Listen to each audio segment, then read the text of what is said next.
why, It's on? the question is, why is CINJ not reaching out to people who are in all of their support groups? I didn't know about this at all. And we're on the mailing list. We are, okay, so the question that was asked is if we have a trial where we have 1,600 participants in it already, and there are certainly people in this audience who have been on mailing lists for CINJ or are just in the community in general, why don't they know about this?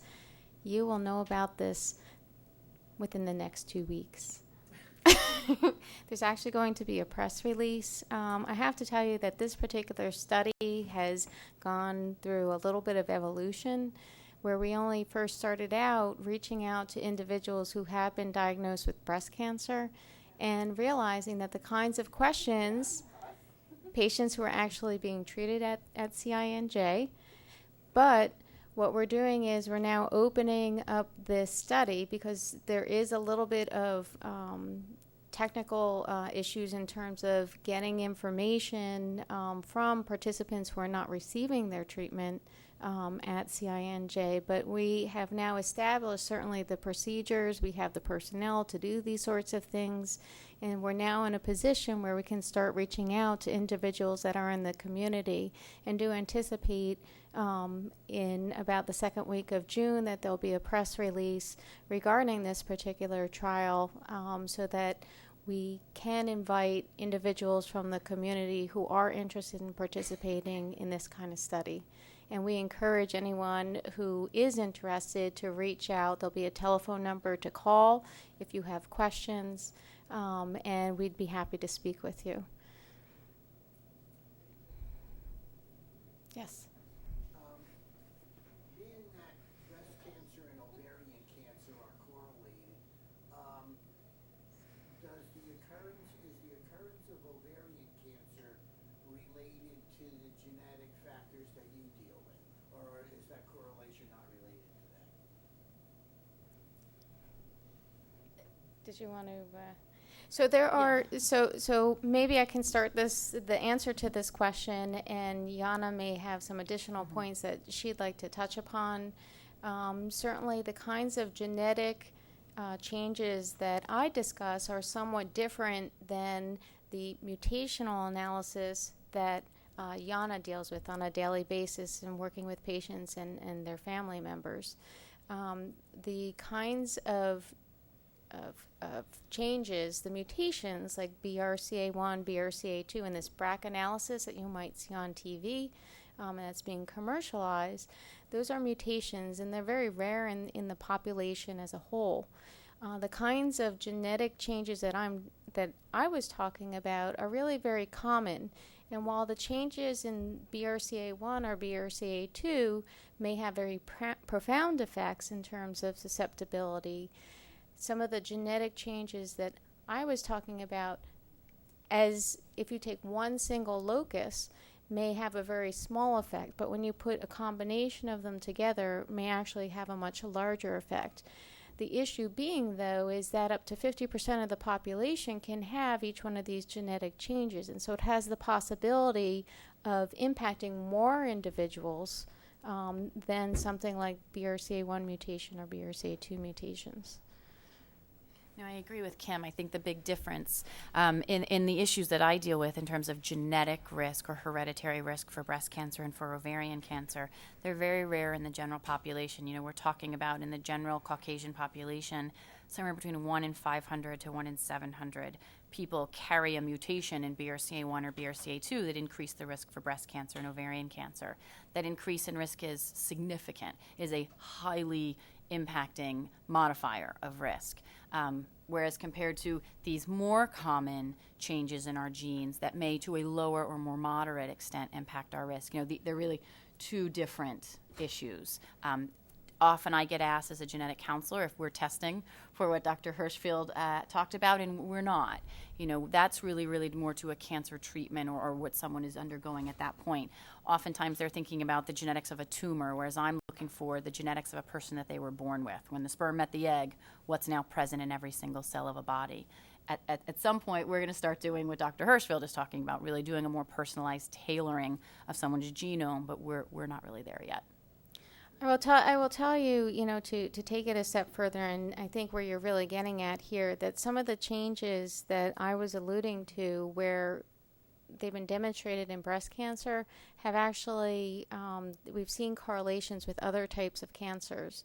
One of the first genes that I showed you, where it accelerated the age at which breast cancer was diagnosed, we actually know that that particular change also has an effect in kidney cancer, also has an effect in lung cancer, also has an effect in uterine cancer, has not yet been shown for ovarian cancer. And interestingly enough, the effect in lung cancer pertains to women but not to men, and is modified by people who smoke. And so part of one of the benefits, certainly in terms of doing breast cancer research, is that we have a very we have a patient population that really advocates for themselves. We have individuals here who are just looking to participate in studies and to hear about these kinds of things. And, we don't necessarily hear that from other patient populations and populations where maybe that disease doesn't occur at the same frequency as something like breast cancer. And so it's very important to try to reach out then to those other disease groups. And we're actually hoping to do that at the Cancer Institute, where we take this particular study that we're doing in breast cancer, now that we have all the pieces in place, and really start opening it up to cancers like colon cancer or pancreatic cancer, lung cancer, ovarian cancer, uterine cancer, and to start looking at some of those issues, kind of other diseases that are not as well studied. If I can just remind the speakers to just repeat the questions. You just made me think of something. It was probably at least 8 years ago where Dr. August presented at one of these cancer retreats when it was at Forrestal Center. And he mentioned something about a possible tie-in between melanoma and breast cancer and some other cancers, prostate, the ones that normally go with breast cancer. Has there been any further research on that you're aware of, or any further developments? Because it's been quite a few years. So let me repeat the question, and I think both Jana and I can probably speak to this to answer this question. The question is that there was a talk that was given by David August, who is one of our surgeons from the Cancer Institute of New Jersey, at one of the annual retreats, and had mentioned some tie-ins with breast cancer, for instance, with different cancers, including melanoma, for instance, lymphomas. So the question is whether or not there's been any progress on that front.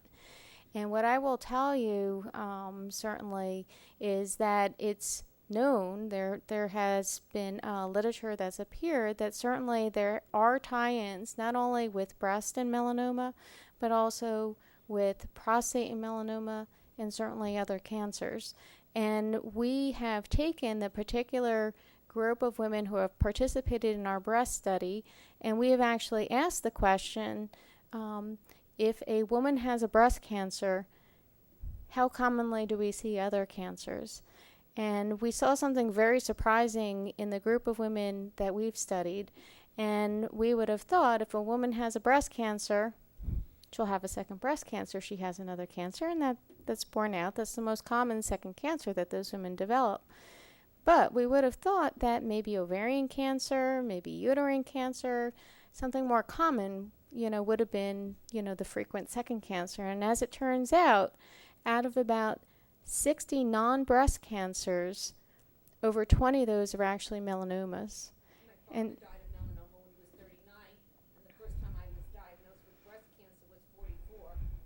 And I asked to be tested the second time for the BRCA because I had this strong gut feeling that there's something funky going on, especially with other relatives who had early onset. But I've never heard of anything since. Well, in terms of BRCA1 and 2, and again, those are the two genes that we know that primarily increase the risk for breast cancer and for ovarian cancer, and those are hereditary mutations that are passed from generation to generation with a significant impact on cancer risk. We know that those two genes not only increase the risk for breast and ovarian cancer now, we know that there are, depending on the family history, depending on the specific gene that the mutation's in, we know that there can be increased risk for other cancer types, including melanoma, pancreatic cancer, prostate cancer, colon cancer. There are other cancer risks now that we talk about in terms of screening. So if it's been many years since you had genetic testing, and if you had genetic testing through our program, we encourage everyone to contact us once a year to follow up with us. We can pull your chart, we can look at the family history, we can assess if there's anything different available now that was available when you were initially tested, to see if there's something new that we can offer you. But yes, there's more information. There's information every day available, it seems like.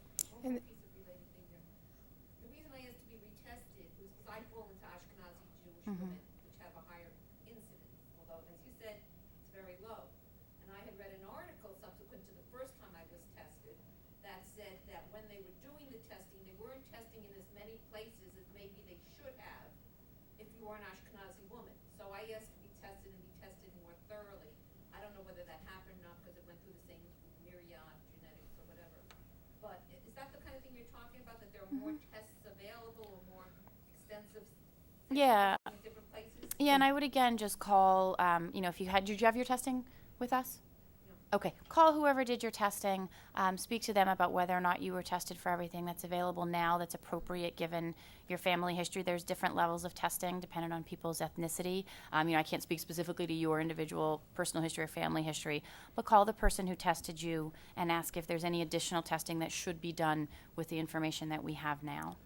There's also an aspect of brute force to this, where in a lot of these studies and a lot of this work where we're trying to link genes into networks, into diseases, that often, we ask a question and the answer is 5 more questions. And in some ways, this thing is still expanding, and we're going to have to brute force through it to get it to collapse back down again. We're clearly learning things and it's going well, but that's why more patients, more data is the only way we're going to kind of get over that hump. I had read that radiation might be the cause of some further cancers down the line after breast cancer. And I'm wondering if more has come out about that. I had lymphoma of the skin. I know other people who've had melanoma after being treated with radiation for breast cancer. And I'm just wondering if anything more has come out about that in the years. So the question that's being asked is what's being learned about secondary cancers related to radiation. And what I will tell you is that it's actually well known to clinicians that women, for instance, Hodgkin's disease, it's a lymphoma, there's sort of two kinds of age distributions in terms of individuals that are affected. And one part of that age distribution is the late teens, mid to late teens.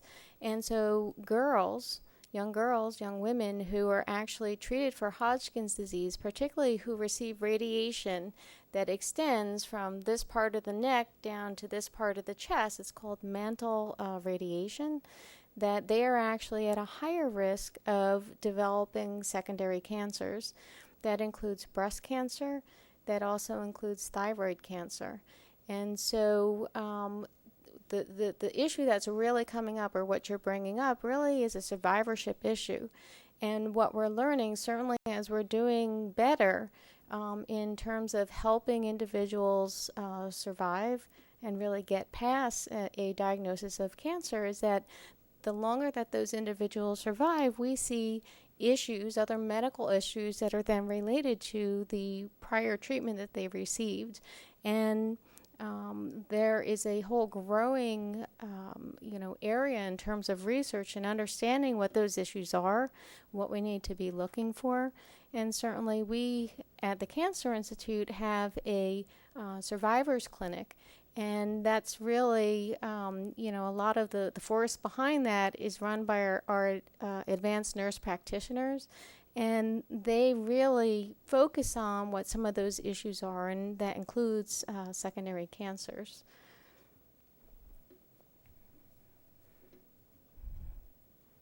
Yes. This is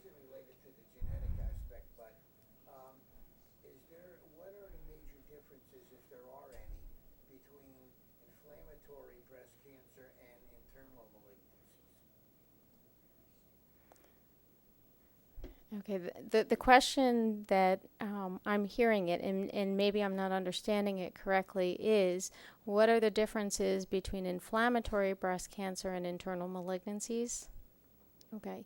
The first thing that I want to say, for those of you who may not be aware of what inflammatory breast cancer is, inflammatory breast cancer is a type of breast cancer that tends to be very aggressive. Women, rather than feeling a distinct lump in the breast or finding a change on a mammogram, often present with a breast that becomes enlarged, red, swollen, and is often thought to be an infection of the breast and are treated with antibiotics.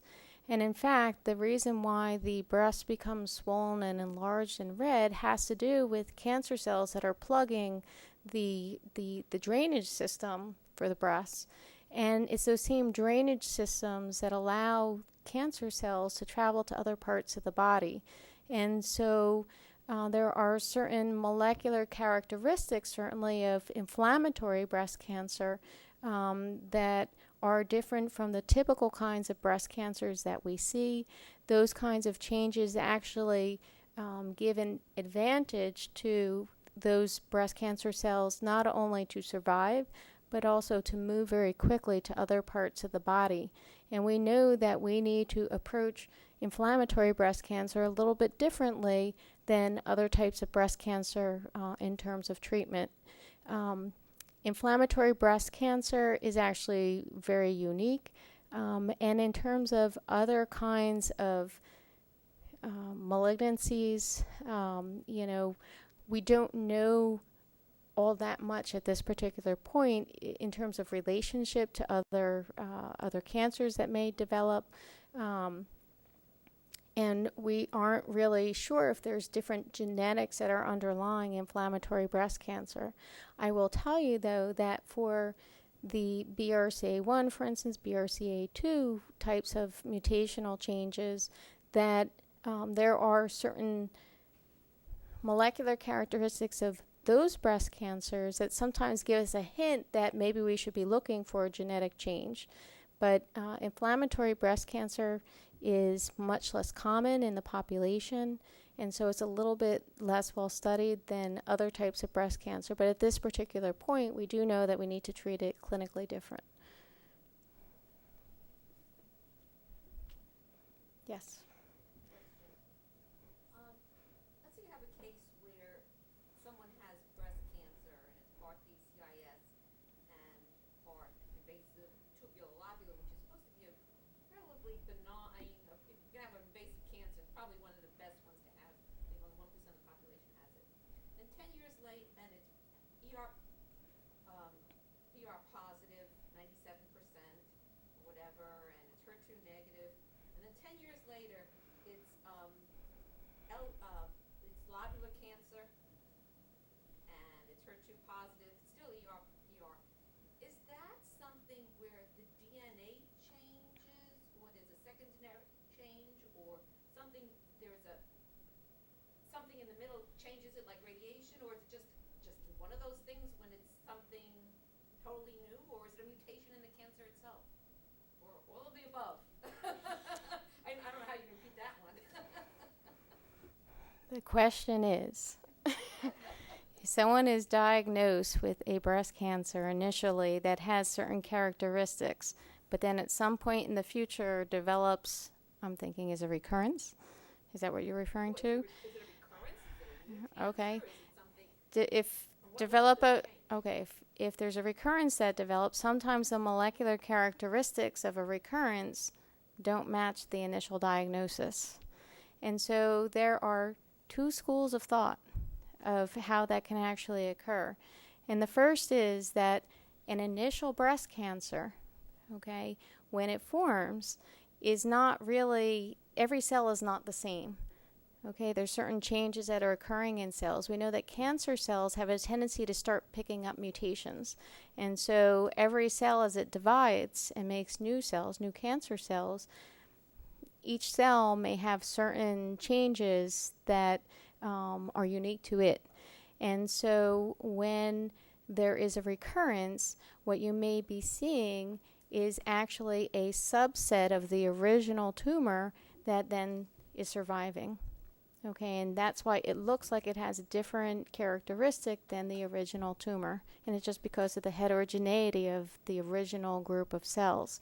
The second school of thought is that you're just accumulating changes in the DNA. You're picking up mutations or other kinds of changes so that by the time a recurrence is present, you pick that up and test it molecularly. It looks like it's different from the original tumor. It is possible to have more than one kind of breast cancer in the same individual. And so let's say, for instance, that recurrence, or what you are calling a recurrence, is actually in the breast, the same breast that was affected previously. You can certainly have two kinds of breast cancers that have different molecular features, completely different molecular features. So when a pathology is done originally, it's a sampling. It doesn't take the whole piece of tissue. It samples here and there. Would it be wise to sample a little more than a little more slicing and dicing to catch everything initially to prevent problems down the line, or is that unrealistic and too costly?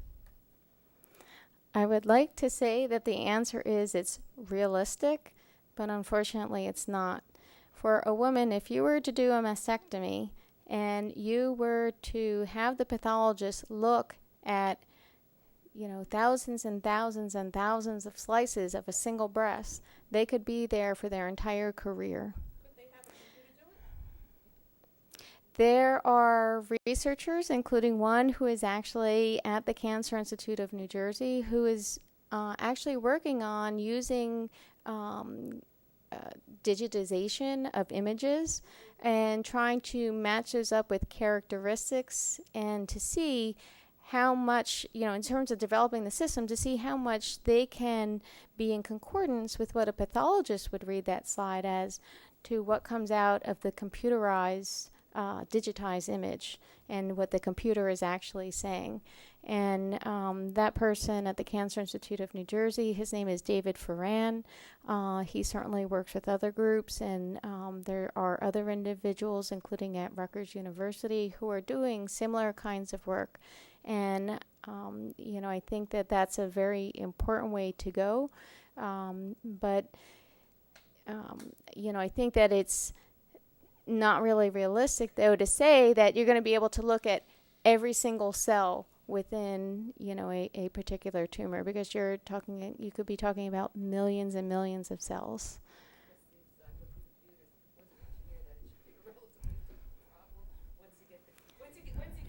Eric, get on it. Well, we're definitely trying, and we're definitely learning. So it is a great question. I think what we're finding is there are different components and different features that we pull out with these programs, and we try to do that. So one, that sample was taken at a point in time in the history of that tumor as well. The other thing that happens when I talked about the problem seems to get bigger before it gets small. An example, you take that biopsy and you sort it by whether or not there is certain types of white blood cells there. And now you may be interested in looking at a whole panel of immunology linked or related genes. You're not even thinking about cancer families. So think of these very complex networks that you pull this string, you don't know what happens to the whole thing. But we're figuring it out.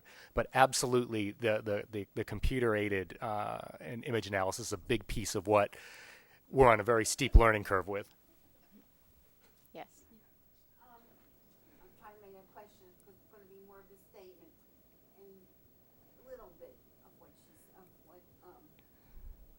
Linda said. Okay. When you have your slides from a lumpectomy or a mastectomy, okay, whichever, you have your slides and the pathologist reads them at the hospital, which was right here at Robert Johnson, with the Cancer Institute, David August, with the surgery, etc. Okay, so the pathologist reads those slides, and he slices off and makes slides, right? Okay, and then he comes up with a HER2 new diagnosis. And this was recurrence, but I don't think that matters in my question. You could, I don't know, I'm not the scientist, but okay, a HER2 new diagnosis from a recurrence years later. or new, whichever, it might have been, like you said, metastasis, not metastasis, mutation, or they never know if it's mutation or a new primary. Okay. Then you decide, but your oncologist is somewhere else. So you have the slide sent to another hospital. And the pathologist at the hospital number 2 reads the exact same slides and says, you're not HER2 new diagnosis. Now, that's a very important question, in my opinion, my unscientific opinion, because now this number 2 institution where your oncologist is not going to treat you for HER2 new with Herceptin, because their so-called number 1 institution in New York, pathology, says that you're not HER2 new, and they're always right. I mean, they're never wrong, heavens forbid. So, my question is, how can 2 pathologists read the exact same slides, and one says it's HER2 new and one says it's not, or any, that's what happened in my case, or it could be PR or UR, I guess it could be anything. And then you send it to a 3rd pathologist, right? And tell him the whole story of what happened, and he says, well, I need more material. What? They need to cut more blocks. Yeah. So he calls up what Johnson, gets more blocks and slices more slices and does more pathology. This is number 3 pathologist now, the 3rd hospital, and said, yes, you are HER2 new, and you should get treated with Herceptin. But, so I guess my point is, yes, they should cut more blocks, but that's not my question, because, okay, you cut more slices and you find out more information, but why from the original slides do 2 pathologists see 2 different things? The question is, if you have a surgery, sections are cut, reviewed by pathologist 1, and they say these are the characteristics of that tumor. It's then reviewed by pathologist number 2, and there's disagreement with pathologist number 1. How can you have disagreement between the different pathologists? First off, I want to say, if you ever find yourself in that position, have it read by another pathologist. In all reality, some of those determinations are somewhat subjective. And for instance, estrogen receptor status in breast cancer, it's not just how many cells look positive, it's how strongly they look positive. And so if you give that slide to pathologist number 1, they may estimate that 60% of them are positive and that they stain what they call as 1+. So they're relatively weak staining. Okay, but that still means 60% of them are positive, and that's what's reported. Pathologist number 2 may say 60% of them are positive, but they're really 2+. Because to his eye it looks stronger than it did to pathologist number 1. And so there have been attempts certainly to try to standardize, to reduce some of that inter-observer variability, as we call it. And we're not there yet in all cases. However, if you go back to HER2, there is some of that where you look at the staining, you look at the number of cells, and you say there's no staining, there's weak staining, kind of intermediate staining, or there's strong staining. And some hospitals, that's the first test that they do for HER2 expression. Some hospitals do a different test, which is actually looking at how many copies of the gene are there. And so you get an actual number, okay? If you have anything less than 2, that's normal. If you have anything really more than 2, it's an overexpressor, and that would make you eligible for receiving a drug like Herceptin. Issue being, though, is that sometimes you get 2, sometimes you get 2.1. How do you interpret that? And not every hospital has the same system in terms of how they run that test. In addition, if you make a comparison between that amplification or that genetic test with the actual staining, what the pathologist is looking at the slide, Those that have no expression, in terms of what the pathologist sees, we tend not to see amplification of the gene. Those that have weak staining, 85% of them don't have amplification, but 15% of them do. 2 pluses, so the intermediate, that's a 50-50 in terms of having amplification of the gene. 3 pluses, so the strongest staining, 15% of them actually don't overexpress at the genetic level. And so, as Eric was saying, when we start doing these types of tests, we start raising more questions. So what test is better? Is it better to look at the staining, or is it better to look at the overexpression at the gene level? You know, do you treat them any different regardless? So it's overexpressed at the gene level, but not when the pathologist looks at it. Do you treat it by the gene level or what the pathologist said? And there's some disagreement in terms of how to handle those kinds of situations. And people are actually looking at ways to kind of circumvent that kind of discordance and how we should really approach those particular patients. That's a case where the tumor didn't read the book.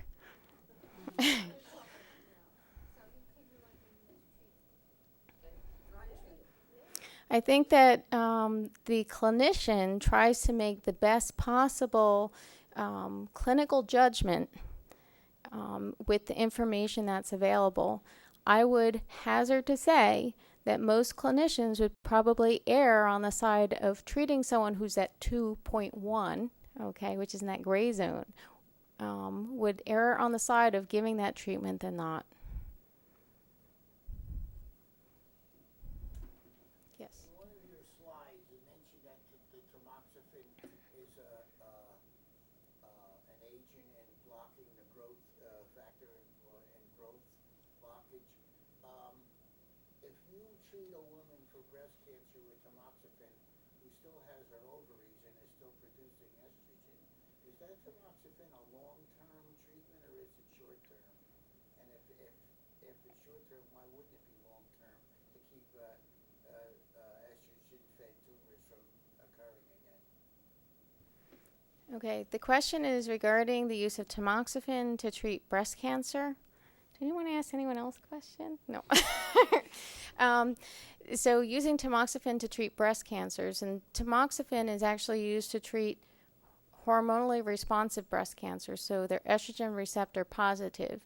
And those, the reason why we choose tamoxifen to treat those breast cancers is that tamoxifen actually binds to that particular protein and prevents the receptor from exerting its action on the cell. So tamoxifen is bound to the receptor, estrogen can't bind, and estrogen provides a growth signal for many breast cancer cells. And so women that have their ovaries intact, who have a hormonally responsive breast cancer, the choice is actually to give tamoxifen, okay, to interfere with, the action on the breast cell itself, okay. We do have other agents that are available, hormonal agents. They're called aromatase inhibitors. We can't use them, at least by themselves, in terms of treating women who are still producing estrogens through their ovaries. It's not effective that way. If we have a woman who is premenopausal, who is still producing estrogens from her ovaries, then if we, for instance, let's say we need to not use tamoxifen, we need to go to something like an aromatase inhibitor, we need to give another agent that actually chemically induces menopause in those women to make that drug effective. Okay. In regard to the duration of treatment with tamoxifen, it's generally not a, forever and ever drug. Okay. When they initially started testing tamoxifen, it was thought that you would continue tamoxifen indefinitely. And what they found is that the longer a woman stays on tamoxifen, the higher her risk of certain serious side effects. And those risks really start escalating when you pass the 5-year mark. And so, based on numerous clinical trials, it was determined that 5 years is probably the optimal time in terms of getting the benefit from the tamoxifen without severely increasing the risk of some of those serious side effects. And one of those serious side effects is actually uterine cancer. And so there begins to be a trade-off in terms of a risk-benefit analysis and saying, this is where we should stop. There are studies that are ongoing now that suggest, certainly in women who would, this kind of therapy would be appropriate in terms of giving, for instance, tamoxifen for 2 to 3 years and then following it by 5 years with an aromatase inhibitor. There have been other studies to look at tamoxifen for 5 years and then following it for 5 years with an aromatase inhibitor. And those kinds of strategies aren't appropriate for every woman. And so a clinician really needs to make, an estimation based on an individual's personal information, comorbidities, so other health issues that patient may have, to decide whether or not that would be an appropriate strategy. Yes? Following on that, what made the decision when it came to aromatase inhibitors for the 5 years? Or isn't it 5 years? Are they looking into how many years someone should be on it? So the question is regarding aromatase inhibitors and the duration of use of aromatase inhibitors. And everything that we do, we try to do it using evidence-based medicine, is what we call it. And so we run a clinical trial, and based on the results of that clinical trial, we then incorporate it into our practice. And with the aromatase inhibitors, the first trial that we had results from was actually called the ATAC trial. And in that particular trial, women who were diagnosed with breast cancer were randomized to 3 arms. One arm was to receive tamoxifen for 5 years, which was the standard of care based on previous clinical trials. The second arm was to receive an aromatase inhibitor for 5 years. And the third arm was to receive the combination of the two. And what they found is that the combination of the two was actually not as effective and might even have been a little bit detrimental and certainly increased side effects as compared to either of the other 2 arms, so it was stopped. However, what they saw is that the women who were in the arm of the trial who were receiving aromatase inhibitor actually did better than women who received tamoxifen. And so in postmenopausal women, which is that particular population that was studied in that trial, aromatase inhibitors for 5 years became the standard of care. That doesn't mean a woman who's postmenopausal can't receive tamoxifen for 5 years. That's always an option, and clinicians use, again, other information to make an assessment as to what would be the most appropriate for any given patient that's sitting in front of you.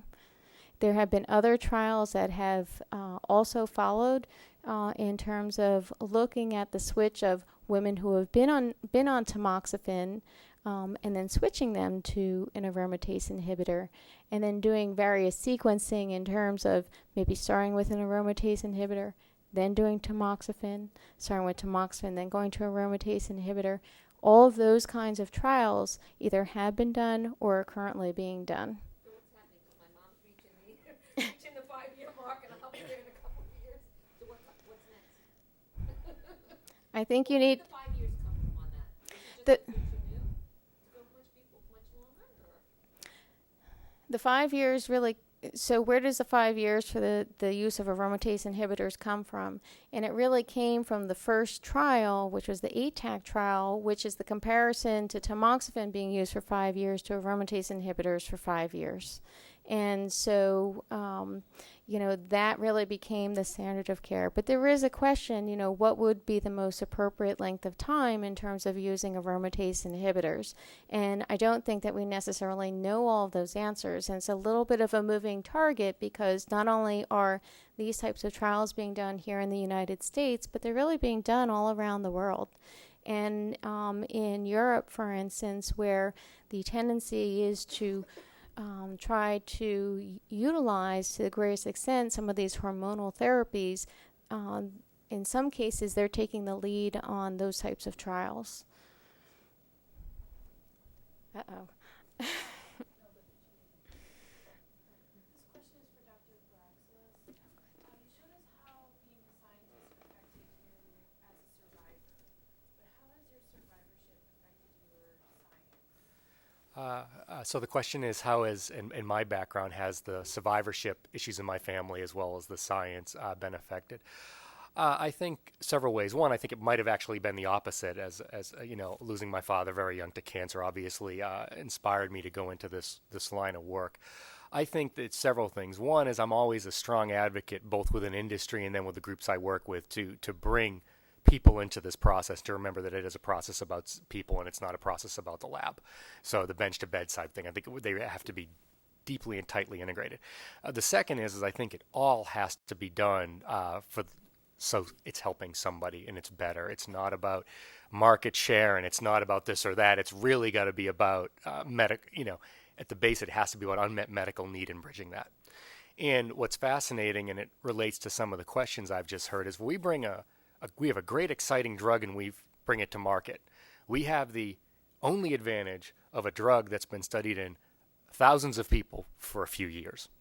And I think what you see over time with all the studies, you very quickly, once launched, go into potentially tens of thousands of people over years and years and years. So there's this constant learning that goes on with all these therapeutics.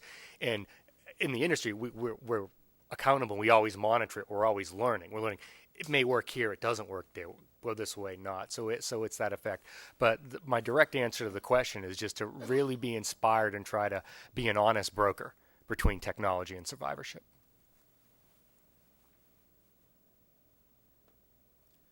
Since there are so many different kinds of cancer in the world, how does the medical community decide what kind of cancers to kind of base their research upon it to get the best advantage for survivors and to help the most amount of people, let's say, in the world? Since we're, I'm assuming that there's some of the same kinds of cancers in different parts of the world, and yet there are some areas of the world where there is a lesser amount of certain kinds of cancer. I guess I can take that, sure. So the question would be, given the many numbers and diversity of types of cancers, how do we decide where to introduce a new medicine? It's actually a mixture of science and logistics, if I'm being honest. One is, where are the largest unmet medical needs? Because if you think about that, that's probably where you have the most patients, the greatest availability of samples, the most organized folks that are willing to be in trial. So there's an operational component to, what is the best way to get the benefit out there fastest. So that's part of it. Depending upon the type of agent and the specific biology, do we have a genetic marker that's guiding treatment? Do we have what's called, think of a pharmacodynamic marker or other types of hints where this may work? That could guide you. And then there's also, there's opportunity, there's the biology, the physiology, if you know it. And then there's also kind of this blending of them that you go through. You say, how will we most quickly learn where it will work? So an example, and I'll jump out of cancer for a second, because a big part of what my company does is immunology. We do a lot with some pretty tough rheumatoid arthritis, psoriasis, some of these really tough diseases. And even when we're looking at cancer agents, we'll sometime do a trial in really affected rheumatology or psoriasis patients, because you can see if it works on their skin. You get a visible so you can get proof of concept. And once you get proof of concept, that then enables you to kind of go further. So it's actually very much a business decision, a medical decision, an ethical decision, and a survivorship decision, and from the industry point of view. I just wanted to add to that and say that patient advocacy can really help push things along, because if there's enough people who are speaking out about it and demanding it, that that can really alert key people to the issues and that something needs to be done about, a particular disease. And a prime example of this is in the treatment of chronic myelogenous leukemia, and it is not ranking up there in terms of how common it is. And so I think that, at least from company perspectives and developing the money that it takes to develop a drug, from research and development and getting it to market, it's somewhat prohibitive when, that the actual market may not be very big. And yet someone really, in terms of their research, really pushed that forward in terms of developing that drug and getting it to a point where it is now, and now it's available, it's effective, certainly in this patient population. And that is a prime example, certainly, where that drug came to fruition, and it was really because of the force that was behind it, not necessarily the company interest behind it. I think we have time for one more question. Levac and Matinib. Go ahead. Are doctors obligated to report side effects? If a patient perceives that they have a side effect, of course you never know when it's just happenstance, coincidence, but do they have an obligation to report side effects, not during the trial, but just in general treatment? For example, Herceptin. And the reason I ask is I had terrible effect from the Herceptin, depression and terrible anxiety. And I only can relate it to the Herceptin because of the onset was several weeks after starting it, and the relief was several weeks after ending it, and nothing that a psychiatrist could give me had any effect on it. So I have to conclude.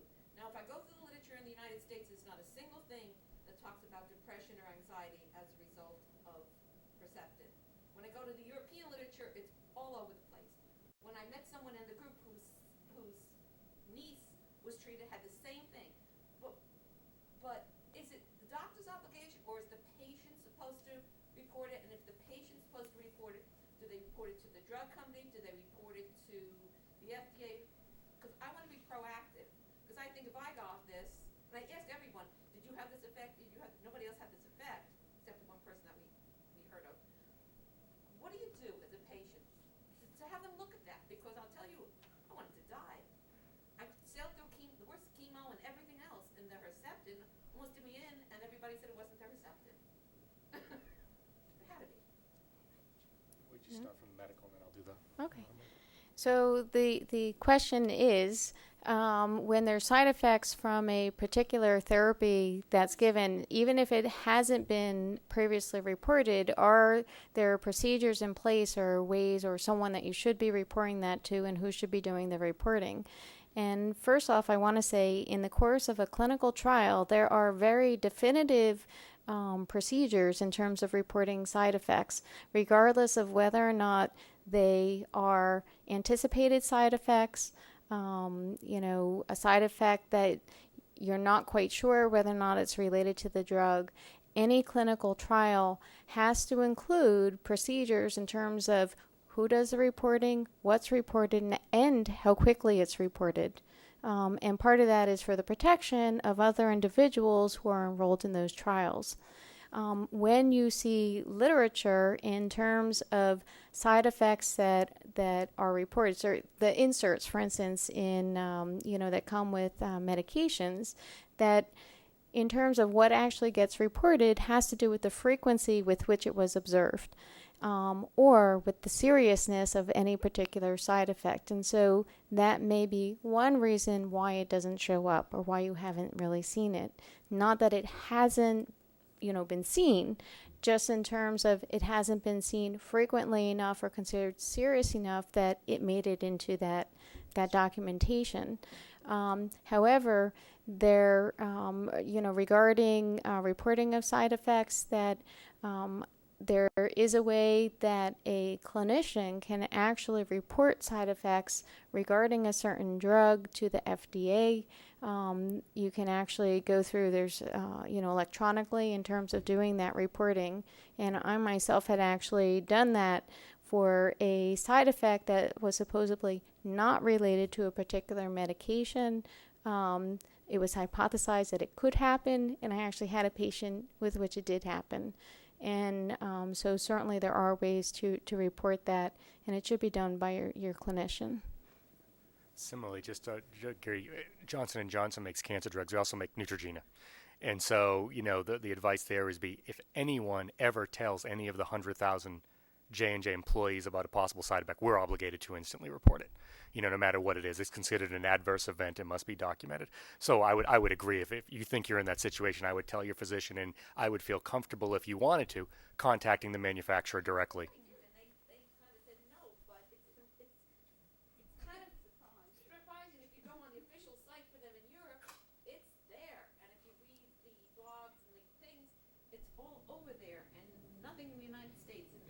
believe that we're genetically that much different that it doesn't happen here.